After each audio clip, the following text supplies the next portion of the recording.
Halo semuanya, pernahkah kalian mendengar bisikan-bisikan tentang pesugihan? Sebuah jalan pintas menuju kekayaan atau kekuasaan yang katanya instan, namun dengan bayaran yang tak terhingga. Di balik kemegahan dan kemewahan yang dijanjikan, tersimpan sebuah rahasia gelap yang seringkali membuat bulu kuduk merinding. Tumbal. Ya, tumbal. Bukan sekadar mitos belaka bagi sebagian masyarakat, melainkan sebuah konsekuensi mengerikan dari perjanjian dengan makhluk tak kasat mata. Tumbal ini punya banyak bentuk dan seringkali harganya adalah hal-hal yang paling berharga dalam hidup kita. Untuk konten kita kali ini, saya akan membawa kalian menyelami 6 jenis tumbal pesugihan yang paling sering diceritakan, bagaimana mereka bekerja dan seperti apa dampak kehancurannya. Bersiaplah, karena kisah ini akan mengungkap sisi gelap dari ambisi yang membutakan. Mari kita mulai. Jerat emas dan tumbal harta benda. Keluarga Wijaya, dipimpin oleh Harsono yang ambisius dan sang istri, Fatma, hidup dalam bayang-bayang kemiskinan yang mencekik. Harsono, seorang pedagang kelontong yang tak pernah sukses, menyaksikan tetangganya satu persatu membangun rumah mewah, sementara ia dan keluarganya masih berdesakan di gubuk reot.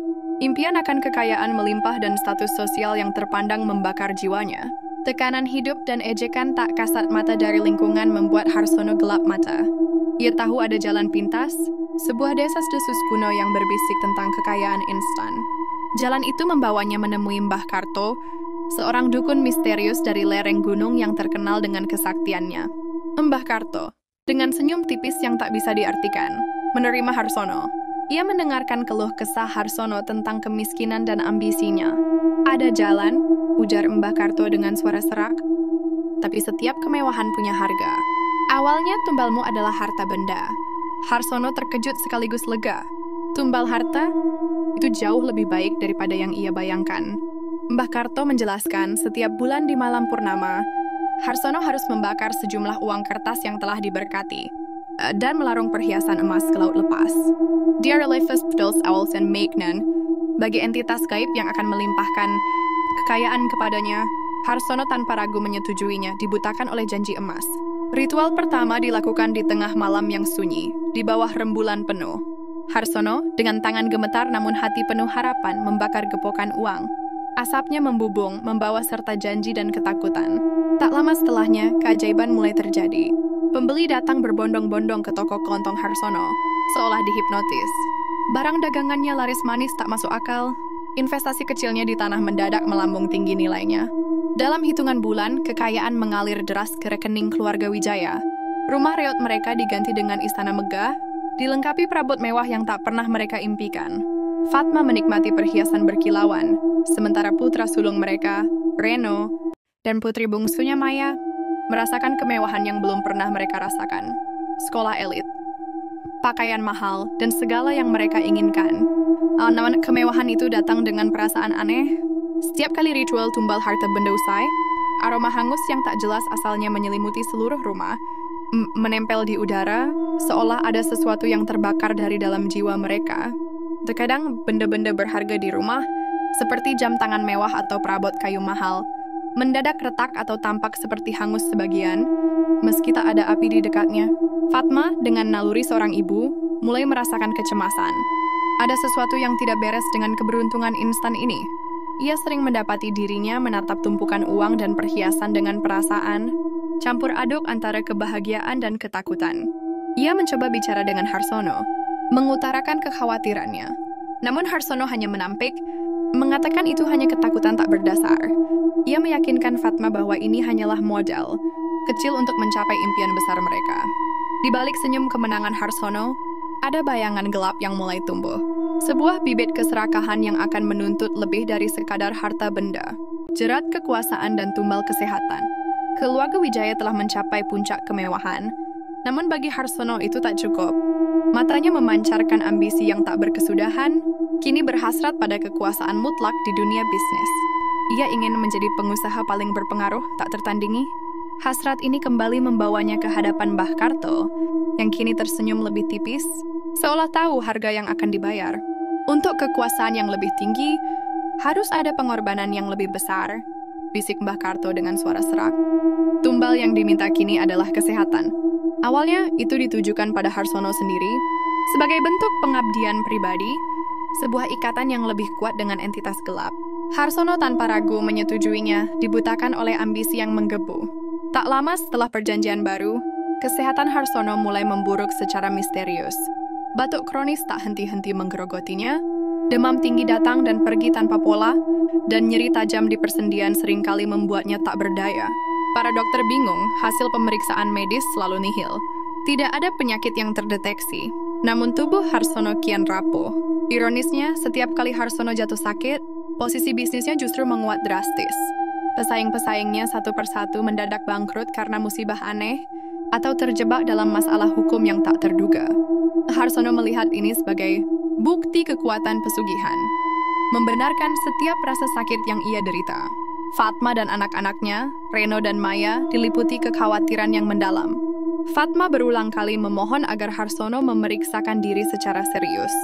Namun Harsono selalu menampiknya, beralasan hanya kelelahan akibat beban pekerjaan. Ia menutupi kebenaran, tak ingin keluarganya mengetahui bayaran sesungguhnya dari kekayaan dan kekuasaan mereka. Maya dengan kepekaan spiritual yang semakin tajam, merasakan energi negatif yang kian pekat dan mencekik di dalam rumah megah mereka. Aura penyakit dan kesakitan seolah menempel di dinding, membuat napas terasa berat. Ia sering terbangun di tengah malam dengan perasaan diawasi, atau mendengar suara-suara lirih yang tak jelas asalnya. Suatu malam Harsono terbatuk darah. Panik, Fatma memaksa Harsono dibawa ke rumah sakit. Namun di tengah perjalanan, mereka melewati sebuah gundukan tanah kecil yang misterius. Harsono tiba-tiba mengalami kejang hebat, matanya melotot ke arah gundukan itu, seolah melihat sesuatu yang tak terlihat oleh orang lain. Mbah Karto telah menjanjikan kematian yang terlihat wajar, namun ini adalah awal dari manifestasi nyata. Saat Harsono siuman, ia menjadi jauh lebih lemah, namun anehnya, berita pagi mengabarkan pesaing terbesarnya mengalami serangan jantung mendadak, membuat jalan Harsono semakin lapang menuju puncak kekuasaan. Keluarga Wijaya semakin dalam terjerat, membayar setiap langkah kesuksesan dengan kesehatan yang terus terkikis. Sebuah perjanjian berdarah yang mulai menunjukkan taringnya, menyisakan bayangan gelap di balik gemerlap kemewahan. Nyawa keturunan dan tumbal berdarah. Harsono kini telah mencapai puncak kekuasaan dan kekayaan. Namanya disegani, bisnisnya merajai. Namun tubuhnya kian ringkih, batuk darah menjadi hal biasa, dan demam tak kunjung pergi. Ia tahu itu adalah harga dari tumbal kesehatan yang telah disepakati. Ironisnya, di tengah kemegahan istana yang dibangun di atas penderitaannya, hati Harsono mulai dihantui kecemasan. Kekuatan pesugihan yang ia andalkan terasa goyah, seolah menuntut bayaran yang lebih besar untuk mempertahankan semua yang telah ia raih. Bisikan Mbah Karto terngiang, untuk mempertahankan yang kau punya, tumbalmu harus lebih agung. Fatma, istri Harsono, hidup dalam ketakutan. Ia telah lama merasakan ada yang tidak beres, tetapi tak berdaya menghadapi suaminya yang terbuai ambisi. Ia sering memergoki Harsono mengunci diri di ruang kerja, bergumam sendiri, dan kadang tatapan matanya begitu kosong. Sementara itu, di sekolah elitnya Maya, putri bungsu mereka, mulai sering pingsan tanpa sebab. Ia seringkali terbangun dari tidurnya dengan jeritan, mengaku melihat bayangan anak kecil berlumuran darah di pojok kamar, memanggil-manggil namanya. Reno, putra sulung, semakin curiga. Ia mulai mencari tahu, diam-diam mengamati gerak-gerik ayahnya yang semakin aneh dan terobsesi. Suatu malam yang mencekam, Mbah Karto datang ke rumah megah keluarga Wijaya tanpa diundang. Wajahnya serius, lebih gelap dari biasanya. Ia menatap Harsono dengan sorot mata dingin. Perjanjianmu melemah? Harsono, energinya terkuras oleh gangguan-gangguan. Untuk memperbaharui dan menguatkan ikatan, entitas menuntut tumbal keturunan. Nyawa. Jantung Harsono mencelos. Ia tahu inilah puncaknya. Mbah Karto menjelaskan, tumbal itu akan diambil secara wajar, melalui musibah atau sakit mendadak, agar tidak menimbulkan kecurigaan. Ketakutan terbesar Harsono kini menjadi kenyataan. Awalnya musibah menimpa kerabat jauh mereka. Sepupu Harsono yang tinggal di luar kota meninggal tragis dalam kecelakaan mobil. Harsono hanya bisa menelan ludah, berusaha meyakinkan diri bahwa itu hanya kebetulan. Namun tak lama berselang, anak dari adik Fatma, seorang balita yang ceria, mendadak sakit parah dan meninggal dunia dalam semalam. Tangisan histeris Fatma mengisi rumah, namun Harsono hanya bisa menatap kosong, tubuhnya bergetar hebat. Ia tahu lingkaran tumbal ini semakin mendekat. Bayangan anak kecil di rumah kian sering terlihat. Tangisannya tak hanya didengar Maya, tetapi juga Fatma. Maya yang semakin sensitif, suatu malam mengalami kesurupan hebat di depan keluarganya. Suaranya berubah serak. Kembalikan hak kami. Kalian telah mencurinya. Makhluk itu seolah menuntut keadilan, berteriak melalui tubuh Maya yang tak berdaya. Fatma menangis histeris menyalahkan Harsono atas semua malapetaka ini. Reno dengan hati hancur, Akhirnya menemukan buku harian lama ayahnya yang tersembunyi, berisi catatan tentang perjanjian dengan Mbah Karto dan ritual-ritual tumbal harta dan kesehatan. Kenyataan pahit menghantamnya. Ia kini tahu, semua kekayaan ini dibangun di atas tumpukan nyawa, termasuk nyawa keturunan mereka sendiri. Sebuah teror nyata telah dimulai, dan keluarga Wijaya terperangkap dalam jerat yang lebih dalam dari yang pernah mereka bayangkan. Kecantikan Maya dan tumbal kesuburan. Teror di rumah keluarga Wijaya semakin menjadi-jadi. Kematian kerabat dan kesurupan. Maya menjadi bukti nyata. Bayaran atas ambisi Harsono. Reno telah menemukan buku harian ayahnya, mengungkap seluruh kebenaran pahit tentang perjanjian pesugihan. Amarahnya meluap, namun ia juga diliputi ketakutan. Fatma hanya bisa pasrah, tangisan tak lagi bersuara. Hanya tatapan kosong yang terpancar dari matanya yang sembab. Di tengah kehancuran keluarga itu, Mbah Karto muncul kembali, kini dengan senyum licik yang lebih menyeramkan dari sebelumnya. Ia datang bukan untuk memberi solusi, melainkan menuntut lebih. Entitasnya haus Harsono, desis Mbah Karto. Matanya beralih ke Maya yang kini terbaring lemah. Tower, tumbal nyawa belum cukup meredakan dahaga mereka. Ada janji yang harus ditebus dari garis keturunanmu, terutama yang paling murni dan memiliki potensi. Harsono gemetar. Ia tahu maksud Mbah Karto. Tumbal yang diminta kini adalah keperawanan atau kesuburan, sebuah harga yang akan menghancurkan masa depan Maya, putri bungsunya yang tengah beranjak dewasa. Tumbal ini tidak akan mengambil nyawa secara langsung, tetapi akan mengikat jiwa dan memadamkan harapan akan kehidupan normal. Maya, yang pulih dari kesurupan namun tetap rapuh, mulai merasakan dampaknya secara langsung. Ia adalah gadis cantik, cerdas, dan banyak pemuda yang tertarik padanya. Namun setiap kali ia mencoba membangun hubungan serius, musibah selalu menghantam pasangannya. Kekasih pertamanya mendadak mengalami kecelakaan aneh yang membuatnya lumpuh. Kekasih keduanya tiba-tiba menunjukkan perilaku obsesif dan mengerikan, memaksa Maya memutuskan hubungan. Yang ketiga, seorang pemuda baik-baik jatuh sakit parah tanpa sebab yang jelas, nyaris merenggut nyawanya. Setiap hubungan yang ia coba bangun selalu berakhir dengan penderitaan bagi pasangannya, seolah ada kutukan tak terlihat yang menolak kebahagiaan Maya. Tak hanya itu, kesehatan reproduksi Maya juga mulai bermasalah. Ia mengalami siklus menstruasi yang sangat tidak teratur dan rasa sakit yang luar biasa. Setelah serangkaian pemeriksaan medis, dokter memberinya vonis berat. Maya akan sulit memiliki keturunan di masa depan. Tubuhnya, entah mengapa, menolak untuk berfungsi sebagaimana mestinya, seolah ada sesuatu yang menghisap sari kesuburannya. Sebuah aura kesedihan dan kehampaan terus melekat padanya, membuatnya menarik diri dari dunia luar. Ia melihat teman-temannya merencanakan masa depan, menikah, dan memiliki anak, sementara dirinya merasa terkutuk, seolah jiwanya telah digadaikan tanpa ia sadari. Reno, yang menyaksikan penderitaan adiknya, tak bisa lagi menahan diri. Ia melihat bagaimana pesugihan itu, yang awalnya hanya menuntut harta dan kesehatan, kini telah merambah ke inti keluarga, menghancurkan masa depan dan harapan adik perempuannya. "Cukup, ayah!" teriak Reno suatu malam, di depan Fatma dan Harsono yang kini hanya bisa terdiam dengan pandangan kosong. "Ini sudah terlalu jauh! Kita sudah kehilangan banyak, dan sekarang Maya harus membayar dengan masa depannya?" Harsono, yang jiwanya mulai terkikis oleh tumbal kesehatan dan keturunan, hanya mampu menatap kosong. Teriakan Reno tak lagi mampu menembus tembok keserakahan yang telah melingkupinya, seolah akal sehatnya telah direnggut. Keluarga Wijaya kini bukan lagi tentang kemewahan, melainkan tentang bertahan hidup dari kutukan yang perlahan-lahan menggerogoti setiap sendi kehidupan mereka, menyeret mereka ke jurang kehancuran yang tak berujung. Tahta yang runtuh dan tumbal jabatan. Rumah keluarga Wijaya yang megah kini terasa seperti mausoleum, dingin dan penuh ketakutan. Fatma hanya bisa pasrah, terkunci dalam duka. Maya dengan masa depan yang dirampas, merana dalam diam. Hanya Reno yang masih menyimpan api perlawanan, namun ia merasa semakin tak berdaya. Ayahnya, Harsono, seolah telah menjadi orang asing, matanya kosong, jiwanya terenggut ambisi. Di tengah kekacauan ini, Mbah Karto muncul lagi, kali ini dengan aura mengancam, seolah menagih sisa hutang. "Perjanjianmu goyah, Harsono," suara Mbah Karto menusuk. Kekuatan entitas membutuhkan asupan yang konsisten. Dengan keturunanmu yang tak sepenuhnya dikorbankan dan kebimbanganmu, energi pesugihan melemah. Sekarang saatnya tumbal jabatan dan kekuasaan yang kau nikmati. Harsono, yang jiwanya sudah terkikis, hanya bisa gemetar. Ia tahu sebayaran untuk tahta yang ia bangun akan segera tiba.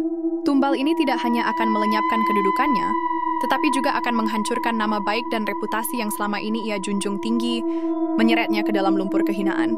Tidak butuh waktu lama. Skandal-skandal bisnis mulai mencuat satu persatu, awalnya hanya desas-desus, lalu menjadi berita utama di surat kabar.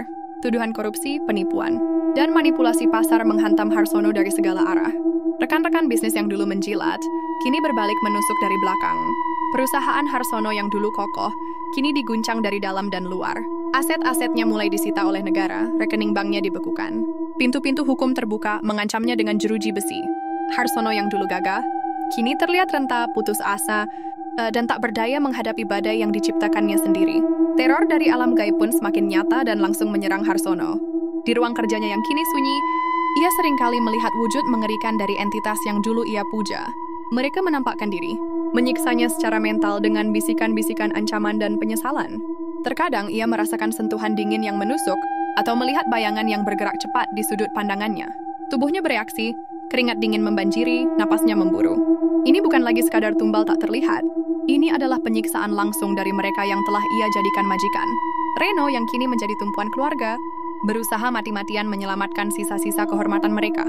Ia mencari pengacara terbaik, mencoba membersihkan nama ayahnya, namun setiap upaya selalu menemui jalan buntu. Seolah ada kekuatan tak kasat, mata yang memastikan kejatuhan. Harsono tak bisa dihindari. Fatma hanya bisa menangisi nasib mereka, memeluk Maya yang kini lebih sering melamun, jiwanya seolah telah kosong. Mereka terpaksa menjual sebagian besar harta benda, mereka untuk menutupi hutang dan biaya hukum, kembali hidup dalam kesederhanaan yang jauh dari kemewahan dulu. Keluarga Wijaya luluh lantak.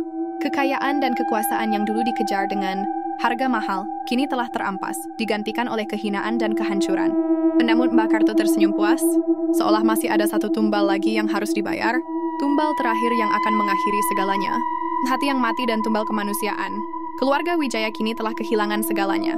Rumah megah mereka kini kosong melompong, disita bank, hanya menyisakan kenangan pahit kemewahan.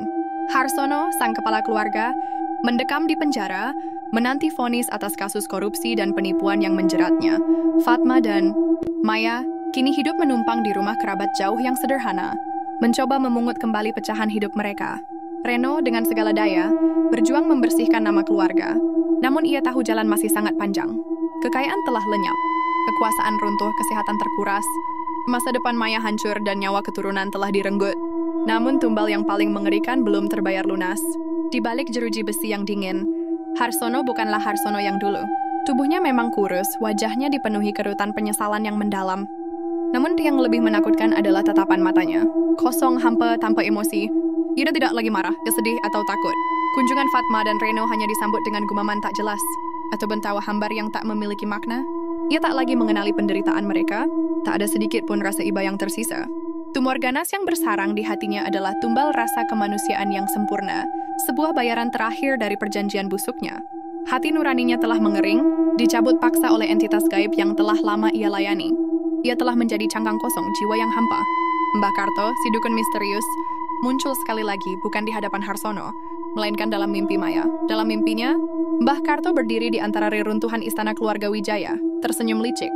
Dia sudah membayar penuh, bisik Mbah Karto, menunjuk ke arah bayangan Harsono yang tergeletak tak berdaya. Jiwa yang kosong adalah tumbal paling sempurna.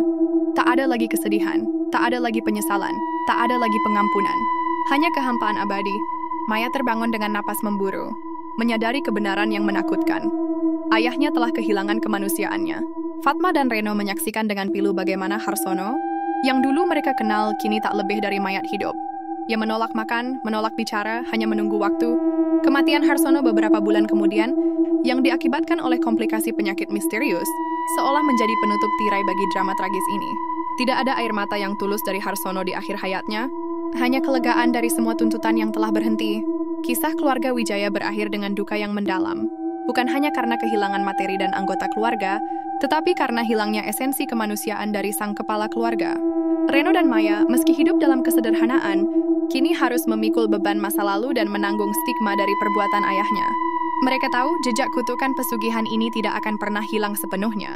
Bukan karena harta yang terbuang, bukan karena penyakit atau nyawa yang melayang, melainkan karena luka tak terlihat yang merobek jiwa Harsono, yang kemudian menyisakan kehampaan abadi. Kisah keluarga Wijaya akan selalu menjadi pengingat yang mengerikan, bahwa harga keserakahan yang membutakan mata hati jauh lebih mahal daripada seluruh kekayaan dunia, meninggalkan kehancuran yang tak bisa diperbaiki. Dengan ini kisah pusaran tumbal harga keserakahan